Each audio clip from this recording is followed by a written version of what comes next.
todos. Dessa vez eu acredito que a gente consiga, né? Apesar do que eu tô em casa, né? Como todo mundo tem que ficar em casa aqui. A luz aqui em casa já acabou 3 vezes seguidas. Aí eu já tirei o Wi-Fi, vai ser na internet mesmo do meu celular. Já tô preocupado aqui por que tá acontecendo. Acabou a luz aqui 3 vezes. Mas é isso aí, né? Hoje a gente vai retornar aquela live com a Mariana Fenta, que ficamos devendo na quarta-feira, né? Já estou até perdido no tempo aqui, mas na quarta-feira que a internet deu um problema, deu um bug tremendo aí e a gente não conseguia falar e tentou retornar, mas o assunto não poderia deixar de ser abordado, né? Então é importante a gente voltar. Gostaria de saber se vocês viram, né, ontem as ações feitas aqui pela Special Sport Kids. A gente publicou bastante coisa. Foram feitas várias ações ontem com relação ao Dia Mundial de Conscientização do Autismo. Quem teve a oportunidade aí de baixar o e-book que eu confeccionei com muito carinho. Depois eu gostaria do feedback de vocês para saber se tá bem legal ou não tá, o que a gente precisa melhorar, isso é importante. Está sempre aprendendo, né? E também teve, não sei se vocês observaram ontem, também publiquei que a Marinha do Brasil colocou ontem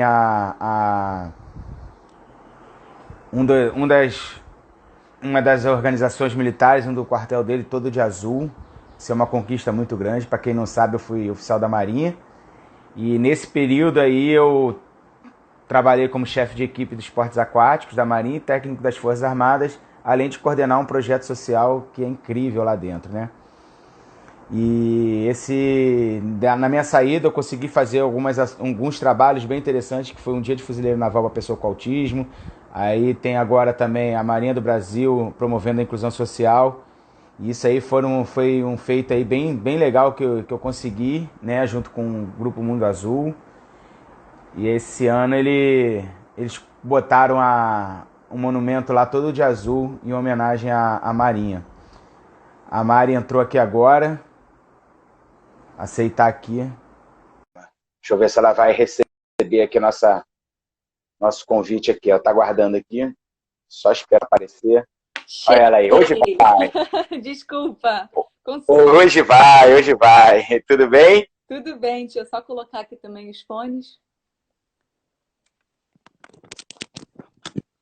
Pronto. E aí, Mari, como é que estão as coisas aí? Hoje acho que a internet vai. Tirei até meu Wi-Fi que eu tava falando aqui agora, que a luz aqui de casa acabou umas 3 vezes seguidas. Eu falei, quer saber? Eu vou tirar o Wi-Fi. Acabou de novo, é a quarta. Gente! Se escureceu um pouquinho a minha tela porque acabou a luz. Vai e volta, vai e volta. Tá bom. Ai, meu Deus. Voltou, viu? Isso é complicado, a gente não sabe o que está acontecendo. Como está lá fora, eu não sei o que está acontecendo, mas está acabando e indo e voltando o tempo todo a luz aqui de casa. Aqui do condomínio onde eu moro. Você é do Rio, né, Cadu? Eu sou do Rio, Rio de Janeiro. Carioca da zona. Eu sou carioca também. Olha aí. Não estou carioca agora, mas eu sou carioca. Minhas irmãs não para quem não sabe, né? Para quem não sabe, pessoal, essa live aqui é internacional, né? A Aristenta lá diretamente de Portugal, fazendo seu mestrado em educação especial, não é isso, Mari? Isso, por isso que eu tô com essa roupa. Eu não sou louca de estar dentro de casa, no calor que eu sei que tá aí no Rio de Janeiro, com gola alta. Mas aqui, apesar da gente já estar na primavera, e até hoje tá um dia, assim, espetacular, de sol e céu azul. Só que como eu fico dentro de casa e parada, é um frio. Eu acho que deve estar uns 15 graus, mas eu tô com muito frio. E 15 graus aqui já é quentinho, tá? Só pra saber. 15 graus é... Pro carioca, então, né? Aí eu tô... Por isso que eu tô toda encasacada e tô de meia. Mas... É só por isso. Bom, então vamos lá, vamos dar início, né? Será interessante fazer uma apresentação de novo, né? Não sei se a galera me conhece. Depois, se você puder também falar um pouquinho do seu trabalho, do seu currículo, vamos dizer assim. Mas eu sou o professor Cadu Monteiro, sou formado em Educação Física, tenho algumas especializações em treinamento esportivo e desenvolvimento esportivo pelo COB, além de mestrado. Estou fazendo atualmente um doutorado na Unirio, que está parado, infelizmente, e terminando a minha pós-graduação em autismo junto com a professora Maria Fenta, que era a minha professora lá, e eu também sou professor dessa pós, mas é uma especialização, eu conheci muita coisa legal ali dentro. Hoje eu separei até um negócio interessante para mostrar para a galera aí, né, do trabalho que a gente exerce lá dentro do CBI. E é isso, né? Muitas coisas acontecendo ao mesmo tempo. A Special, ela veio para agregar todo esse trabalho que eu desenvolvo com crianças com deficiências, com transtornos e síndromes, fazendo com que o esporte seja um trabalho com as habilidades dele. Aí, se puder falar um pouquinho também lá do seu trabalho, agradeço. Que bacana, isso sim. Então, sou pedagoga, psicopedagoga. Desde que eu comecei a atender, né, essa parte da terapia, surgiram muitas crianças com diagnóstico do autismo e por isso eu fui mudando assim meu estudo para essa área. Então, fiz um curso em ABA, fiz Denver, fiz PRT, sempre nessa parte da intervenção precoce. E depois, tem 2 anos que eu vim aqui para Portugal para fazer o mestrado em Educação Especial. Sou professora também de CBIF Miami e a gente está em alguns projetos juntos, né, Cadu? Exatamente. Bom, a gente começou na quarta-feira com um tema bem interessante, né? E a ideia foi assim, o desafio da inclusão, né? O que seria esse desafio? A gente estava abordando esse tema, e se a gente puder voltar a esse tema para a gente comentar. Sim. O que seria o desafio da inclusão, Mari? Sim, vamos lá. Pensar em inclusão é pensar em desafio hoje, não é só um. Eu acho que naquele dia eu falei um pouquinho que esse desafio começou, na verdade, lá com a Constituição de 88, quando a gente finalmente pensou a educação como sendo um direito de todas as pessoas. Aí, se a gente pensa que é de todas as pessoas, também são das pessoas com deficiências, com dificuldades. Aí não só a gente pensa muito em inclusão da pessoa com deficiência, a gente esquece também as pessoas de classes sociais mais desfavorecidas, de grupos de minorias étnicas, por exemplo, se a gente pensar no Brasil, até os próprios índios. Inclusão também é para esses outros grupos, mas a gente fala mais da inclusão para as pessoas com deficiência.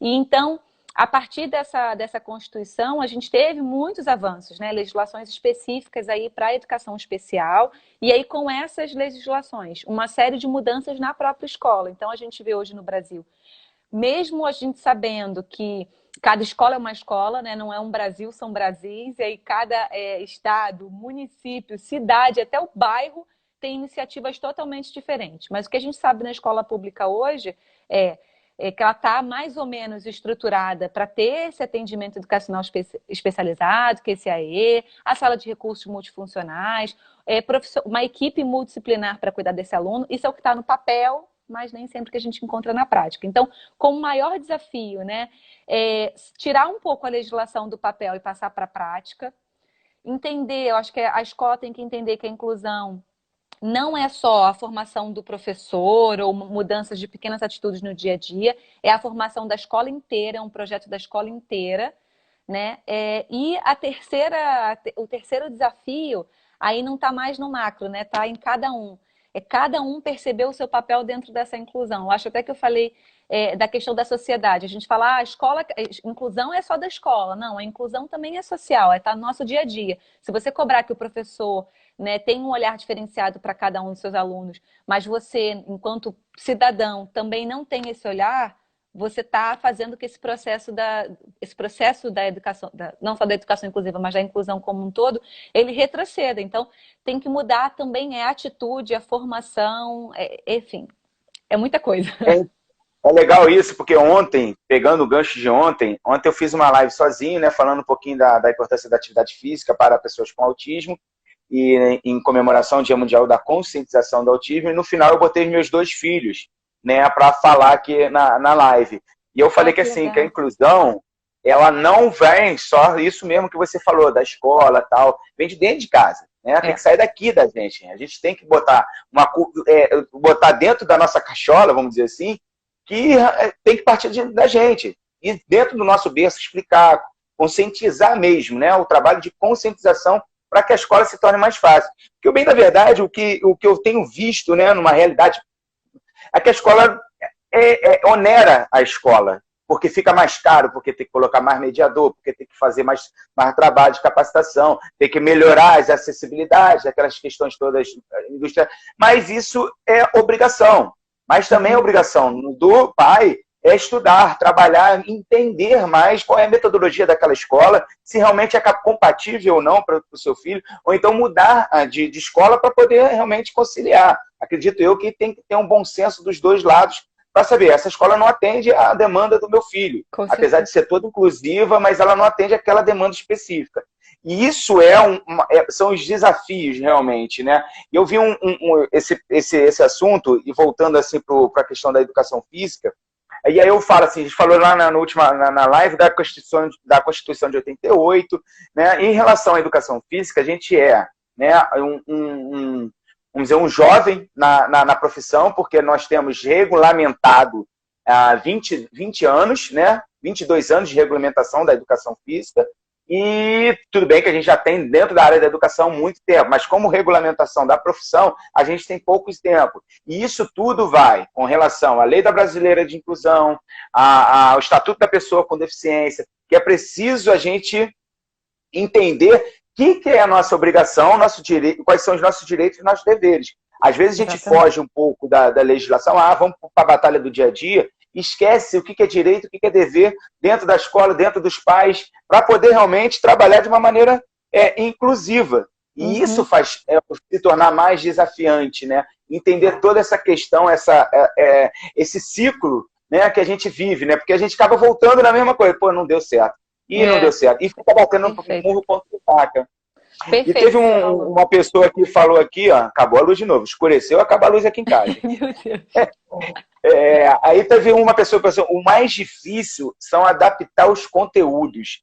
E aí que eu queria ver contigo, adaptação de conteúdo. Como seria essa adaptação de conteúdo de uma maneira geral? Aí depois eu posso até, de repente, abordar dentro da área da educação física. Antes de eu entrar nessa parte do conteúdo, que você estava falando que a escola precisa se preparar para receber essa criança, ou enfim. Agora, eu vejo isso como um investimento, né? Porque uma escola que... O que é mais fácil? Aí dava para fazer uma live só sobre isso, que é o desenho universal para aprendizagem. Se a gente pensar numa aprendizagem que sirva para todos, independente do aluno que entrar, aquilo vai estar preparado para ele. Se a gente pensar, por exemplo, até na arquitetura urbana, se eu tiver uma rua, se eu tiver uma praça, se eu tiver um parque preparado para todo mundo, eu não preciso adaptar para cada pessoa que aparece. Eu vou ter um investimento inicial maior, mas depois eu não preciso fazer mais nada, porque eu já estou preparado para todo o público. A mesma coisa é a escola. Se a escola fizer um investimento inicial de formação, da parte arquitetônica, né? Construir rampas, portas de acesso maior. Quantas escolas? Aqui eu já vi escola que o aluno é cadeirante, não tem elevador na escola, mas a classe dele é no segundo andar. E não pode remanejar, botar a classe dele no primeiro andar, ou todas as classes que ele passar para o primeiro piso, porque é uma coisa... É tão simples, né? Enfim. E pensando em mudança de conteúdo. Qualquer mudança que tenha que ser feita em relação a conteúdo tem que ser muito bem pensada. Não é o professor sozinho que vai fazer, do tipo, eu acho que esse aluno aqui não consegue aprender a divisão ainda. Então, vou ficar só dando conta de somar e subtrair, por exemplo, para ele. Não dá para fazer isso. Isso não é um planejamento, como a gente fala, o planejamento individualizado. Eu vou ter que fazer uma avaliação desse aluno prévia, perceber, bem, ele já sabe isso e ele ainda não sabe isso aqui. Ele é muito bom em fazer isso e não é tão bom em fazer essa outra parte. Ele consegue alcançar melhor os conteúdos quando a gente usa esse e esse outro recurso. Aí, dentro do currículo, eu vou ter que pegar o que ele já sabe, né? O que ele precisava saber para esse ano, até onde ele já foi, né? Os passinhos que ele já conseguiu dar nesses conteúdos e começar a partir daí. Então, não dá para ser uma adaptação feita ao acaso, ou assim, que eu vejo muitas escolas e também terapeutas, né? Isso é ótimo para crianças com autismo.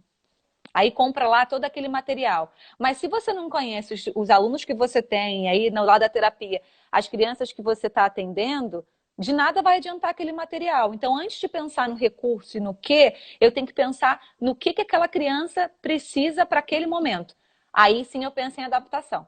A partir de uma avaliação. Adaptação de uma maneira individualizada, né? Não vou adaptar tudo e vai ser sempre isso, continua seguindo uma mesma linha, só que de uma linha adaptada, mas não adaptada para aquele ser, para aquele indivíduo. E dentro da educação física, a gente trabalha muito a questão da educação física adaptada.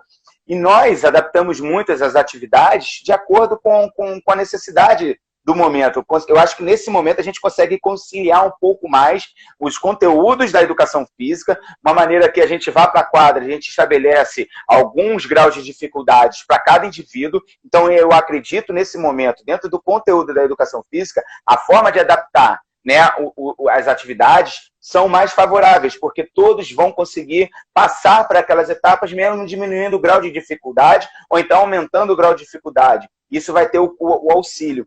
E aí, quando a gente fala não só em adaptação, a gente também vê a questão de um novo profissional entrando nesse cenário, né? Na verdade, ele não é ao meu ver, ele não é obrigatório, esse profissional, mas ele tem aquela função de quê? Mediação escolar. O que é realmente essa mediação escolar? Porque todo mundo cria-se um mistério com relação à mediação escolar. Sim, E sim. que é esse personagem, né?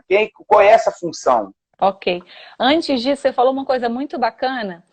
Esse passo a passo que você deu para uma aula de educação física, por exemplo, é porque a gente acha que é tão difícil a gente sair da lógica de alunos sentados, professor falando, todo mundo aprende ao mesmo tempo. É muito difícil sair dessa lógica. Até nós, enquanto alunos, Cadu, eu não sei se você percebe isso quando você vai a um curso ou alguma formação, que o formador pede para você, vamos ficar agora todo mundo em pé, olha, agora você vai para o teu grupo, faz aí um trabalho, você olha e fala assim, cara, eu não vim aqui para isso, né? Eu vim aqui para aprender, esse cara tá fazendo brincadeirinha aqui, até a gente tem esse preconceito, essa dificuldade. E aí, quando você falou da sua aula, onde você vai separar, vai dar as tarefas de acordo com a possibilidade de cada um, a gente também pode fazer isso na aula de português, de matemática, de geografia, ou seja, todo mundo está aprendendo o mesmo conteúdo, mas de formas diferentes. Então, o meu aluno, por exemplo, que tem sei lá, um grau de deficiência intelectual, ele não vai ter, talvez, ainda habilidades para aprender os climas e as vegetações todas do Brasil, aquela coisa que a gente dá lá e depois nunca mais se lembra, né? Ele não vai conseguir, mas ele pode muito bem, talvez, fazer uma busca na internet, ele pode ter um mapa na frente dele já com as regiões, ele vai fazer a pintura ali daquele mapa, enfim, adaptar dentro daquilo que ele já sabe, mas não deixá-lo desenhando enquanto está todo mundo aprendendo clima e vegetação, isso que está errado. Agora, para mediação. Desculpa que eu não consigo ficar sem falar. Não, tá certo. Eu tô aprendendo aqui bastante. Falei, já sou seu aluno, tô aprendendo mais ainda. Não, isso é troca. Eu peguei, e detalhe, eu peguei todo esse conteúdo, essa abordagem desse tema, de acordo com aquilo que você deu lá na pós-graduação. Então a gente está falando uma coisa que eu já assisti e eu estou reforçando mais ainda aquela imagem daquele que é importante. Por isso que eu vejo. Olha o aluno aí assistindo a sua aula, já fiquei até aqui nervosa, mas vamos lá. Exatamente. Não, mas olha que interessante. E aí você vê um profissional de educação física que está assistindo aula de uma pedagoga, que está assistindo aula de uma fono, que está assistindo aula... É sair da caixinha. Se não sair da caixinha, como é que eu vou poder trabalhar com esse público? Eu preciso saber todas essas áreas. Perfeito, perfeito. Então, mediador. Né? O que está na legislação, nas legislações específicas para educação inclusiva? Né? Aí a gente tem, como você falou, a Lei Brasileira de Inclusão, a gente tem os PCNs, a gente tem... enfim, eu não vou ficar aqui falando das legislações, porque isso é só colocar na internet que você acha tudo. Na legislação, tem ali o direito dessa criança, né, que está dentro do público-alvo da educação especial, que são as deficiências, né, e autismo e altas habilidades, o direito de, quando necessário, e aí são aquelas brechas da legislação, né, quando necessário, ter ali um atendimento individualizado, um atendimento especial que seria do mediador. Né? Então tá ali. Só que como tem, quando é possível, de acordo com a avaliação e com a necessidade, a escola brinca, né, com essas brechas, porque se não tá lá que é obrigado a ter. Tá lá que a escola é obrigada, sim, a pensar em todas as adaptações em relação a recursos, tanto pessoais, que aí seria o mediador, quanto recursos recursos, como é que fala? Materiais. Isso. Que aí, sei lá, um tablet, ou mudar alguma coisa na própria arquitetura da escola, enfim. Tá lá que é um direito da criança ter isso. Se a escola falar que não, eu avaliei e tem tudo que ele precisa, e aí, né? E aí nisso fica um breu. Mas qual é a função desse mediador? Esse mediador escolar, ele tem que ser um profissional especializado, que também é outra coisa que não acontece. Pelo contrário, como é em partes um direito do aluno, a escola fala, mas eu coloquei uma pessoa lá, e é um estagiário de arquitetura, é um estagiário de engenharia química. que nunca nem, às vezes nem tem contato com criança no seu dia a dia e tá lá acompanhando uma criança com TEA, por exemplo, dentro de sala de aula. Então, ele não tem formação nenhuma para fazer aquilo. Por quê? Porque é mais barato contratar um estagiário desses. Agora, o papel desse profissional é muito importante. Ele pode ter várias funções. Tem mediador que vai cuidar mais dessa criança na parte do comportamento. Tem mediador que vai mais para a parte acadêmica. E a função vai ser justamente de fazer essa mediação entre a criança e o processo de aprendizagem. Ele não é um professor dessa criança dentro de sala de aula. Ele não é o cuidador dessa criança dentro de sala de aula, né? O enfermeiro, isso é outro profissional, né? Se a criança precisar, esse é outro profissional. Então, ele vai ser um profissional que vai fazer essa ponte. Ou seja, é um aluno que realmente tem muitas dificuldades no processo atencional. Ela tem que estar o tempo todo, tem que estar alguém ali do lado dela e falar: olha lá, presta atenção, olha, agora pega isso. Agora... Sempre pensando na autonomia dessa criança. E sempre ajudando com que essa criança consiga absorver mais facilmente os conteúdos que o professor passa, porque não é o mediador que vai passar. É um pouco por aí. Aí a pergunta que todo mundo faz e sempre questiona quem é e quem pode ser esse profissional a estar atuando diretamente na mediação? Eu acredito, aí eu só fazer uma colaborada, eu acredito que sejam profissionais na linha de terapêuticas, né? Ou estão da área da educação. Entretanto, tem que ter uma capacitação, uma especialização desse mediador escolar, porque não pode ser isso que você acabou de falar.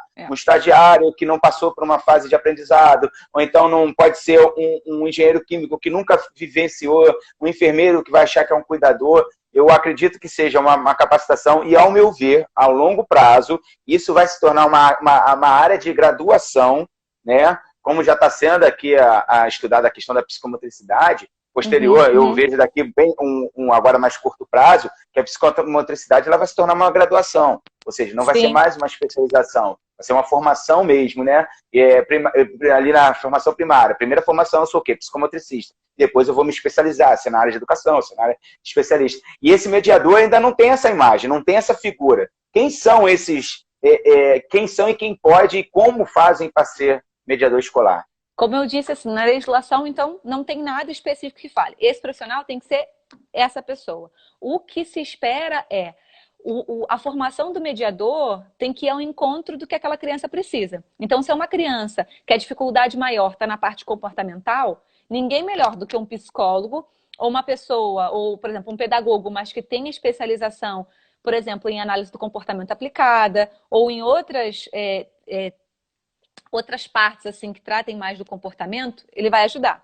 Se for uma dificuldade muito mais de cunho acadêmico, um pedagogo é mais indicado. Até eu ouvi que uma menina colocou aqui, uma pessoa colocou aqui, estagiário de pedagogia. Pode ser mais indicado, por exemplo, porque ele vai entender muito mais dessa questão da aprendizagem, da educação, do que um outro profissional. Então, o que se espera desse profissional é que ele consiga atender as demandas da criança. Então, a pessoa que contratar, seja a escola, né, na maioria dos casos, a escola vai ter que buscar um profissional que vá conseguir trabalhar com aquela criança dentro das dificuldades que ela apresenta, né? Não dá para ser qualquer pessoa. E aí, o que tem também, a gente tem um mediador escolar e a gente tem uma outra coisa que a gente chama de acompanhante terapêutico, que aí geralmente são psicólogos e que fazem esse acompanhamento e aí tem esse cunho mesmo de terapia, ou seja, trabalhar comportamentos e habilidades, mas faz esse trabalho também na escola. E aí eu pego, tipo, eu colaborei num TCC de uma aluna, né, da faculdade, eu fui co-orientador dela e o trabalho era assim, era bem a questão assim da mediação nas aulas, o mediador nas aulas de educação física. E aí é interessante que o estudo dela lá no final, ela verificou que os mediadores escolares, eles não ficavam nas aulas de educação física.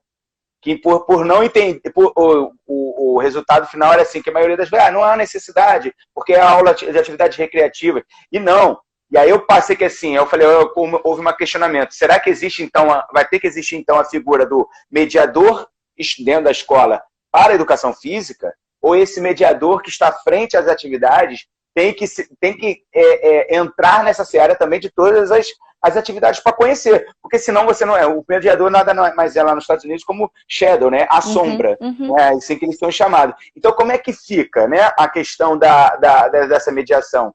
E o legal que o trabalho que eu desempenho, né, ali na prática mesmo com os meus alunos, todos os mediadores escolares com quem eu trabalhei, eles vieram questionar comigo como se trabalhar na aula de educação física. Então eu começo a entender quais são os cenários. Aquele profissional que está lá na frente da aula, que puxa o mediador como uma válvula de escape, que acaba se tornando a válvula de escape, e o mediador escolar que vê que uma atividade não é importante para ele, mas porque também é um momento de válvula de escape para eles. Então, como mensurar isso aí?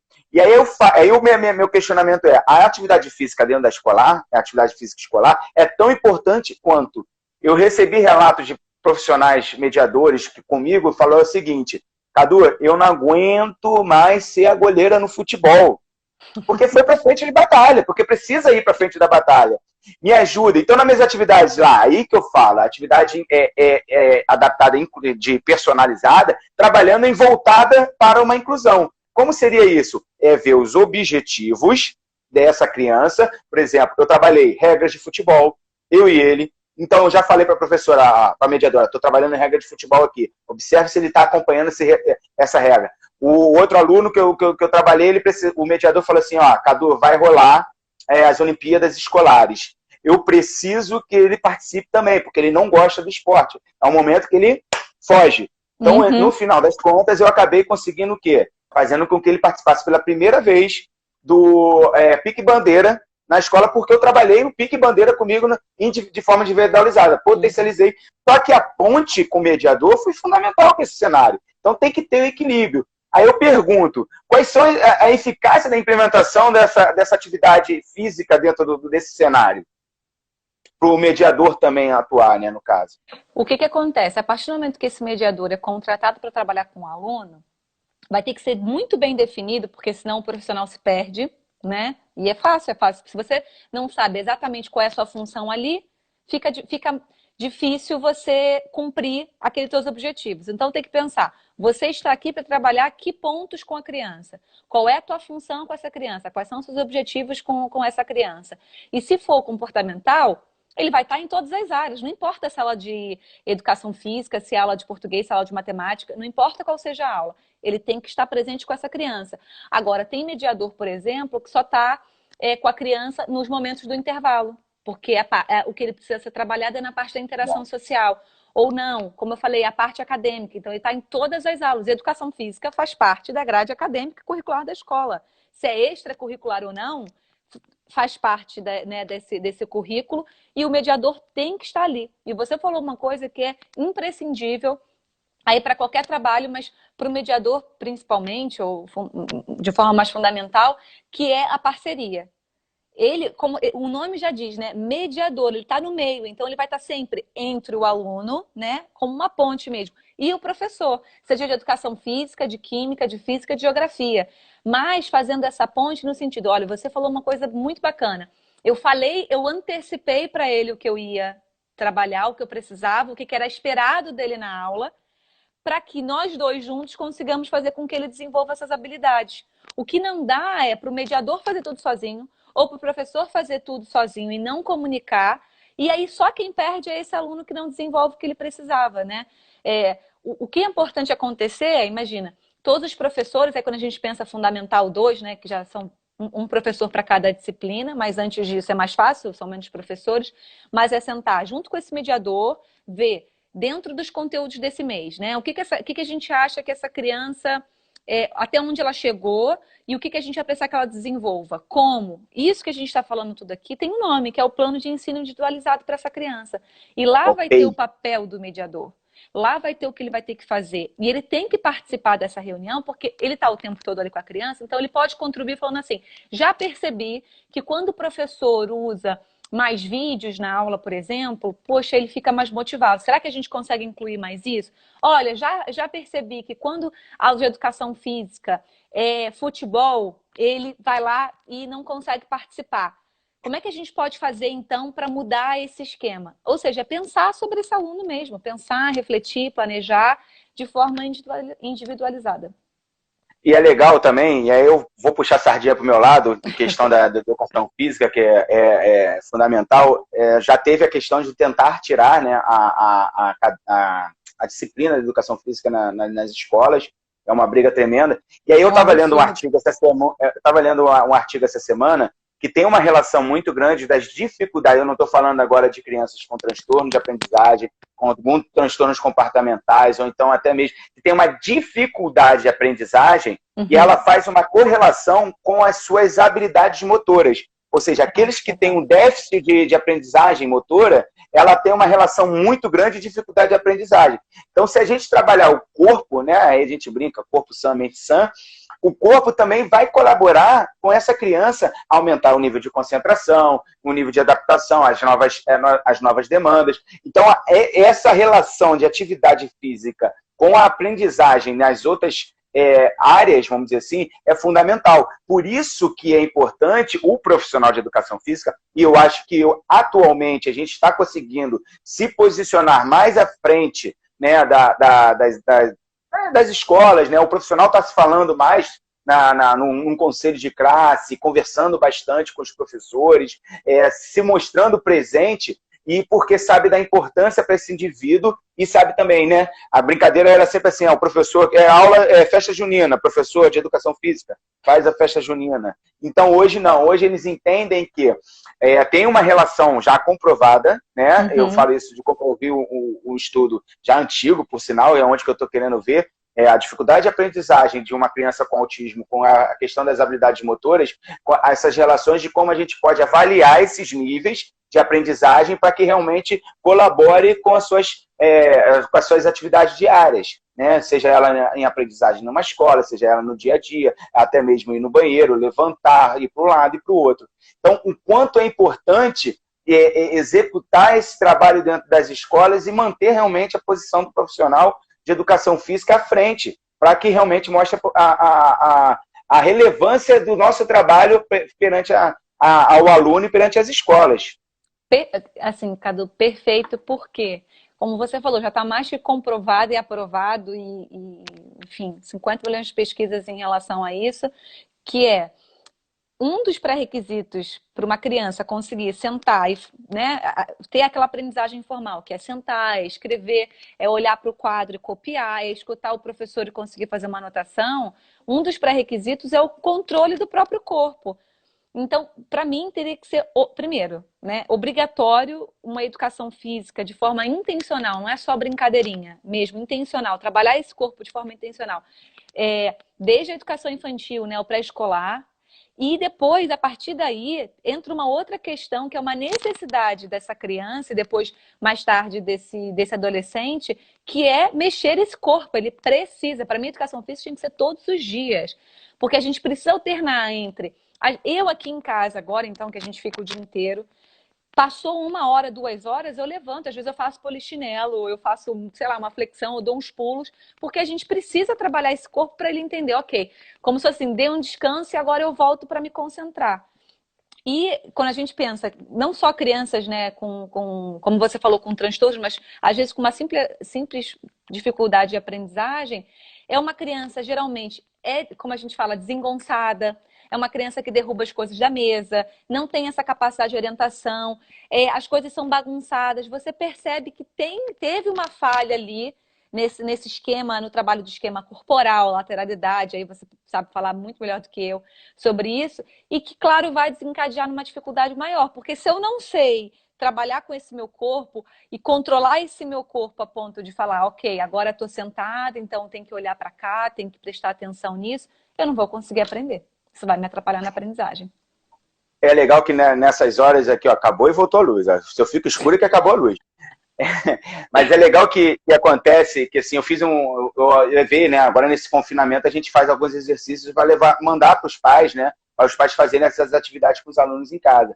E aí eu fiz um trabalhinho bem interessante de coordenação motora fina, velocidade, agilidade. E eu ainda falei assim, se quiser botar uma música para ficar mais animado, você pode colocar uma música, porque eu sei que esse meu aluno gosta, tem autismo, né? Então eu falei, bota o outro, já não gosta muito de música, que perde a concentração.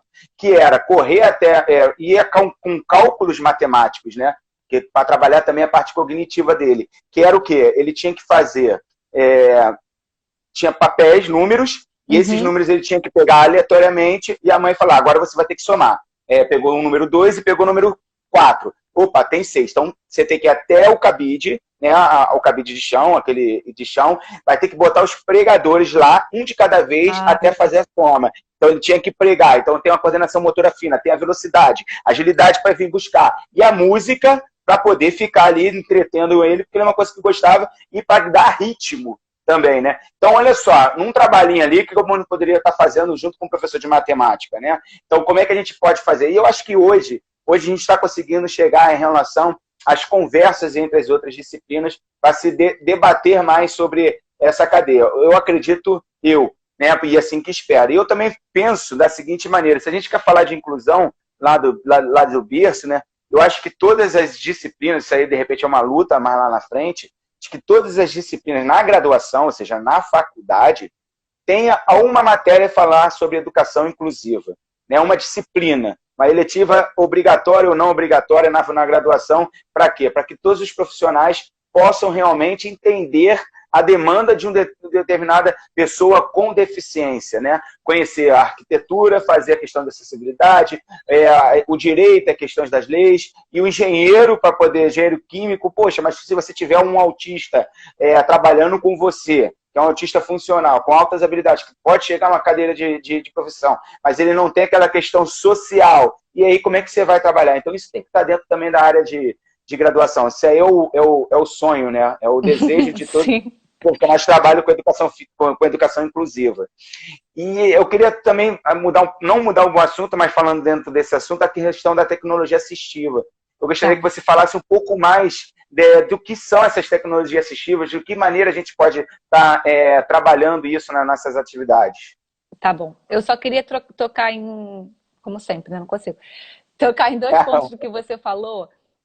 Um deles é essa questão da, da transdisciplinaridade, né? Todas as disciplinas podem se comunicar e devem se comunicar. Talvez com essa nova Base Nacional Comum Curricular, quer dizer, que fala e que prega isso, que as escolas têm sim que ter ter um currículo que seja mais integrado e que se comunique mais com todas as questões, como você falou. Se a gente trabalhasse, eu acho que uma opção para a escola seria trabalhar por projetos, ou seja, no início do ano, junto com a turma, ou seja, não é algo decidido pelos professores e lançado pelos professores, isso não é projeto. Trabalhar por projetos é partir do interesse da própria turma. E se você trabalha por projetos, cada professor vai dar contribuição na sua área. Então, por exemplo, nessa atividade, o professor de matemática vai contribuir com a parte da teoria da soma e da subtração, o professor de educação física vai contribuir com a parte do corpo e movimento, aí, sei lá, o português pode incluir ali algumas outras coisas, ou na fase do planejamento, na escrita, né, dessa atividade. Dá pano assim para manga, né? Mas é parar e pensar e desconstruir essas outras estruturas que a gente tem. A outra coisa que você falou, de ter na faculdade também, de ter na graduação. Quando eu fiz a minha graduação, que eu terminei em 2010, terminei em 2010, por aí. Não tinha nas obrigatórias uma cadeira que falasse sobre educação inclusiva. Eu acho que não tinha, ou tinha uma. Eu que fiz as eletivas em Braille, em comunicação gestual, porque eu achava interessante e comecei a partir daí a ir mais para esse lado das crianças com mais dificuldade. Mas hoje já tem cadeiras mais obrigatórias, mas mesmo assim, acho que fica muito aquém do que a gente precisa. E aí, se o professor chega na sala, o que ele faz? Como ele não sabe lidar, ele ensina do mesmo jeito que ele aprendeu. É o que acontece na escola hoje. Se eu aprendi com o professor lá na frente, mandando calar a boca, todo mundo ficar quieto, é isso que eu vou fazer. Porque eu vou fazer, o meu registro é esse, é o que eu sei, é o que eu aprendi, então eu vou fazer, eu vou repetir esses antigos modelos. E aí, falando da tecnologia assistiva, que é uma outra coisa que tem que entrar nesse PEI, a tecnologia assistiva, na verdade, elas são, acho que são 11 ou 12 instrumentos, né?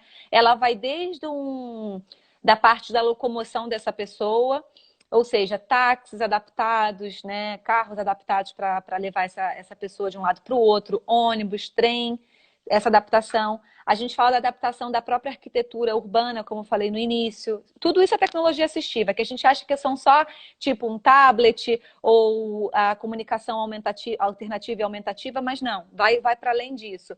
A adaptação, por exemplo, nos serviços de telefonia, quando tem, né, essa pessoa é surda, ela pode clicar lá em outro botão e ter outras formas de acesso.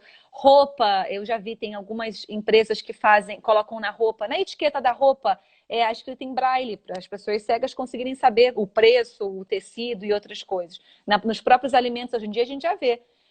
Se eu for pensar uns 10, 15 anos atrás, não tinha nos alimentos nem nos remédios a escrita em braille. Hoje em dia, acho que qualquer caixinha que você pegue, você consegue sentir ali essa escrita. E é uma forma de inclusão e de participação social, com certeza.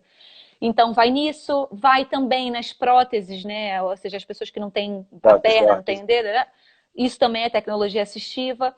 E o uso de programas, de aplicativos que servem para comunicação, de aplicativos que servem para aprendizagens específicas de algumas habilidades. Tudo isso é tecnologia assistiva.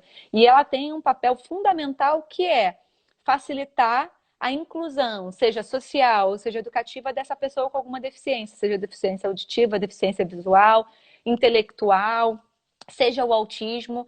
Ela veio para aumentar a participação dessa pessoa, uma participação mais ativa e autônoma na sociedade. Então, tudo que for pensado para que essa pessoa consiga fazer qualquer coisa, desde aprender um conteúdo até sair de casa ou ir a um teatro ou alguma coisa, isso é tecnologia assistiva. Legal. E aí a gente fala da questão dentro dessa tecnologia assistiva, você falou da comunicação alternativa.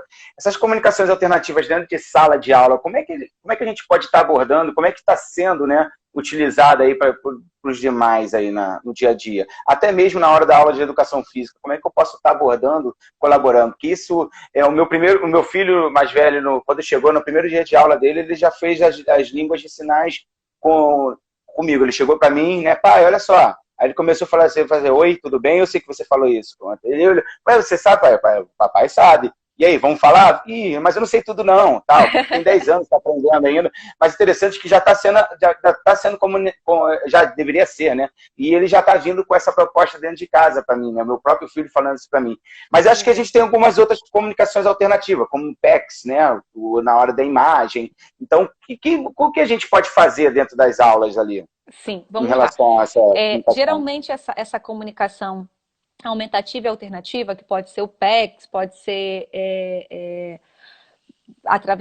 pode ser usado no celular, a criança pode levar aqueles fichariozinhos para a escola que tem ali todas as etiquetinhas para ela colocar, rotinas. Tem crianças que precisam disso para toda a comunicação, tem crianças que são só para falar coisas mais específicas, talvez que ela não saiba, é só um auxílio, e tem crianças que não, é a forma que ela tem para se comunicar. Isso não é implementado na escola, né? É muito difícil ser implementado na escola. Geralmente quem faz esse trabalho é uma fonoaudióloga, e aí vem de novo a ideia da parceria. Se a criança na terapia, com a fono, por exemplo, ela introduziu essa comunicação alternativa, né? Trabalhou com a criança já sabe se comunicar. Ela tem que ensinar isso aos pais e depois aos professores, porque ela só conseguir se comunicar no consultório não vai adiantar nada.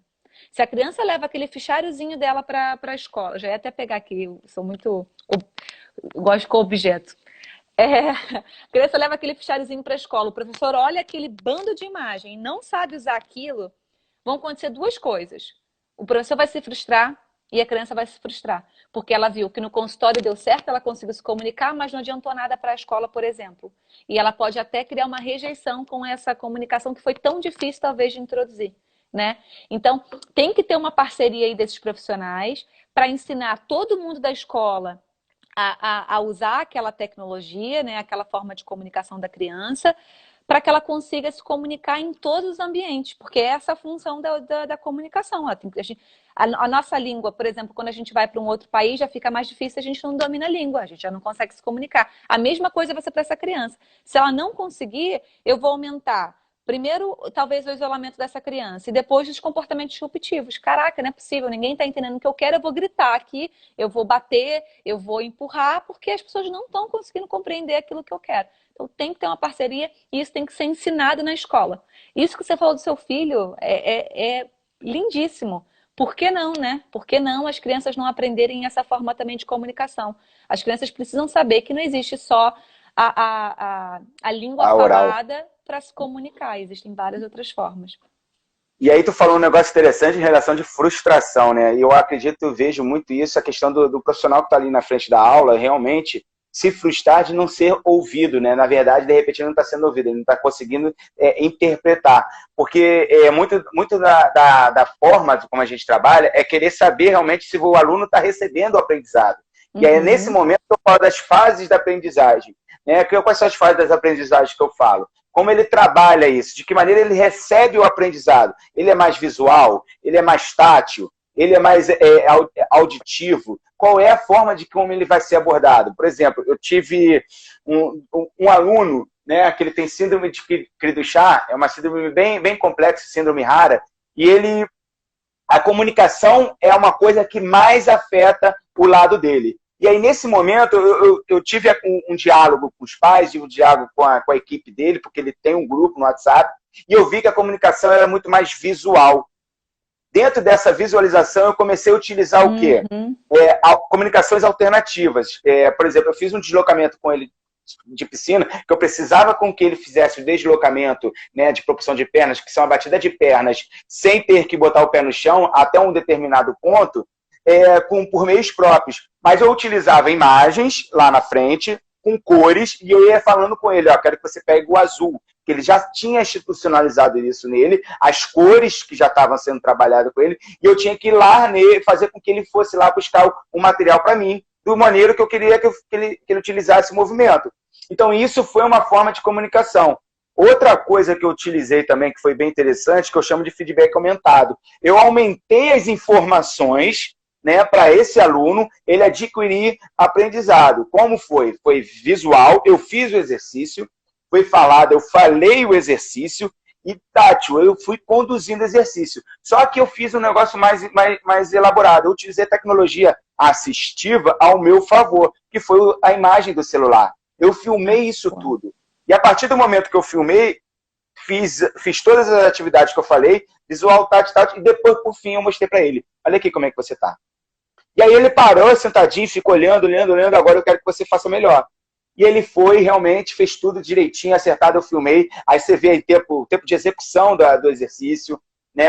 a mobilidade do exercício feita. Então foi a forma de comunicação alternativa utilizada para que esse aluno realmente conseguisse chegar ao objetivo que eu queria. E a troca de conhecimento. Eu tô entendendo. Agora, realmente, a frustração do profissional é muito grande quando a gente não consegue estabelecer. Agora, se a gente conseguir conversar com os demais profissionais que estão trabalhando e atuando junto com esse aluno, a gente vai ter muito mais informação, que vai ser informação pertinente para a gente, né? E vai favorecendo a nossa aula do dia a dia. Isso que é fundamental. Agora, Cadu, muito bacana. Olha só, para esse aluno, para dar certo essa atividade, e aí, com certeza, a primeira deu trabalho. Só que agora, para as próximas, você já sabe a melhor forma de conduzir, porque você já conhece esse aluno. Então, a dica fundamental que eu acho que a gente tem que dar aqui para as pessoas é: conheça os seus alunos. Eu não tenho como pensar em conteúdos, né? Não em conteúdos, em metodologias para trabalhar um assunto ou outro, se eu não conhecer as pessoas que estão do outro lado.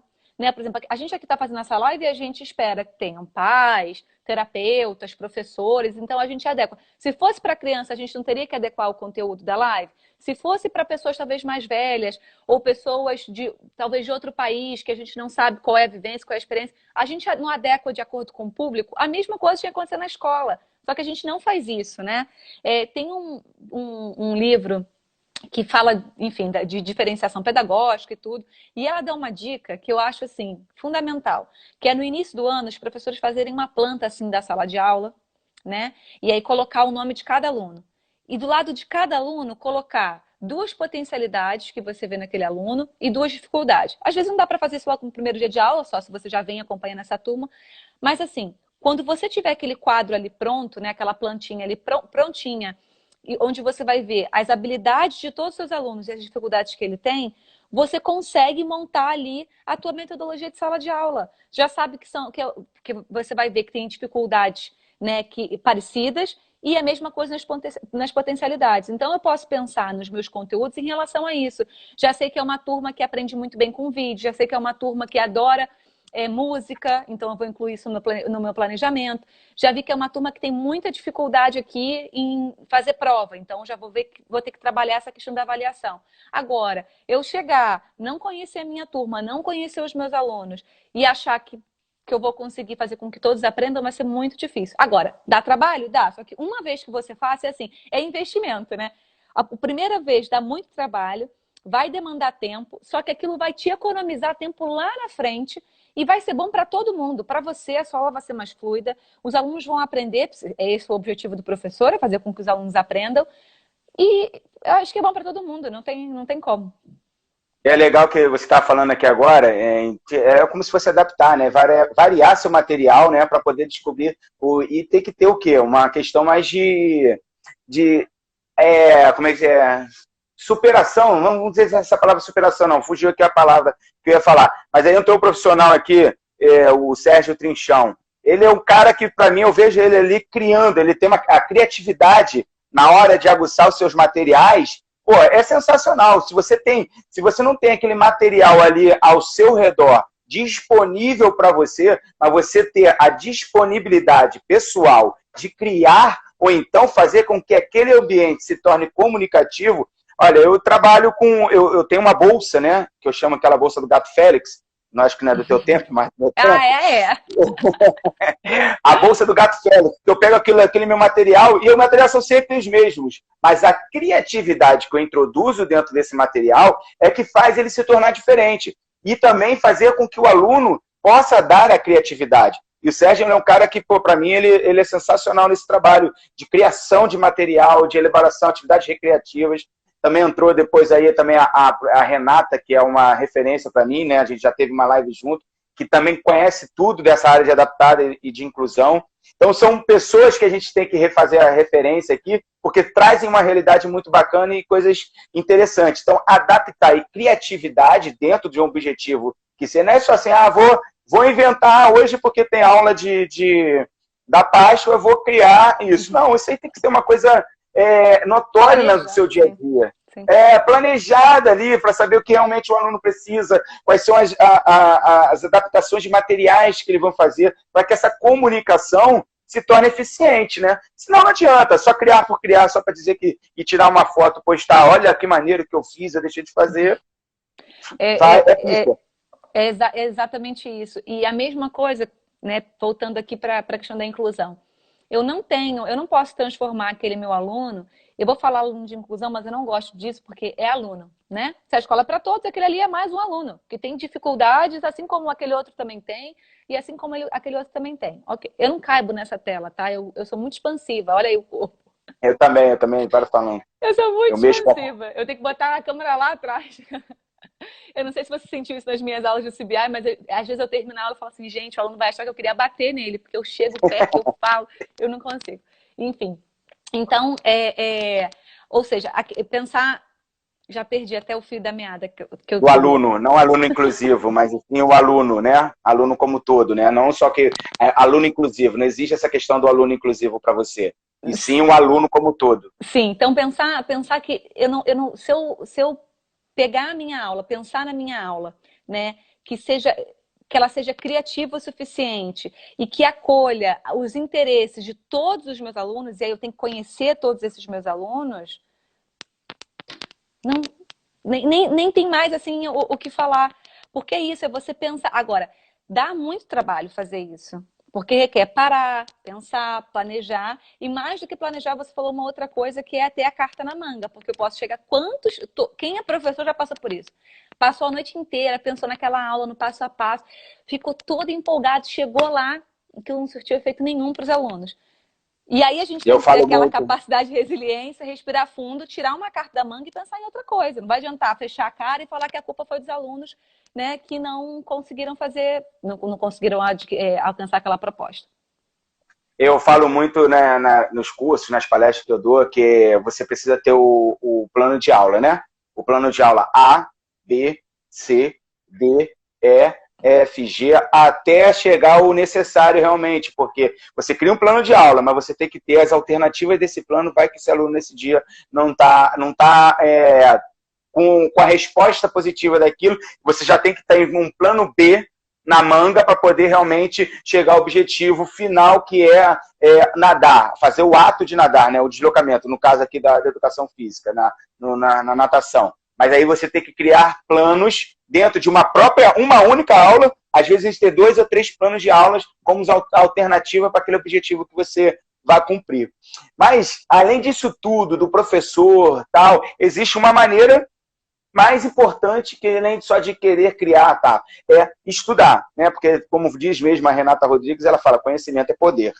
E aí eu venho aqui, né, não só na minha área, né, como eu falei, que assim, estudar a área do colega, para poder entender mais, por isso que eu estou trazendo profissionais das diversas áreas, não só da área da educação física, para a gente conhecer um pouco mais daquilo que vocês falam, para a gente poder falar um pouco daquilo que a gente conhece, e essa troca vai ser, isso é transdisciplinaridade. E aí eu trago um livro para a galera aí, que está aí do outro lado, como uma ferramenta muito importante para aprender, que eu, no caso, esse aqui me ajudou bastante. E eu acho que você conhece o autor. Vê se você conhece esse aqui. Claro, doutor Gustavo Teixeira. Boa. Então, esse livro aqui é muito legal, porque ele fala Manual dos Transtornos Escolares, entendendo os problemas de crianças e adolescentes na escola. Para quem trabalha com escola, para quem não precisa, não só necessariamente trabalhar na escola, porque você precisa, nesse momento, conhecer, vai que você pega um aluno com transtorno de aprendizagem dentro de uma academia, né, na nossa área. Vai que a gente vai fazer uma festinha infantil, e aí a gente tem, aquele garoto ali tem TDAH. E caramba, esse moleque aquele que vai atazanar minhas ideias, né? Não vai parar quieto. Como é que eu vou fazer com que esse aluno, né? Aí tem a questão da leitura, do aprendizado, você conhecer mais um pouco, e para você estabelecer estratégias, dependendo de onde que você esteja, para a sua aula. Então eu sei que para trabalhar um TDAH, ele precisa de quê? Adquirir confiança no profissional que está ali do lado. Ou seja, ele precisa do quê? Ser instigado a ser motivado o tempo todo para aumentar o nível de concentração nele. Então, tem um aluno meu lá na piscina que eu falo assim, você consegue, você pode, eu confio em você. Isso são estratégias que eu li através de um TDAH, que eu sei que ele precisa de confiança. A mesma coisa do autismo, eu preciso estabelecer rotina. Aonde que eu fui ver isso? Nos livros. Exatamente. E aqui eu dou uma indicação de livro, né? Porque, ou então num bate-papo com os profissionais, artigos, é leitura, não adianta. Não existe mistério, né? Não existe receita de bolo.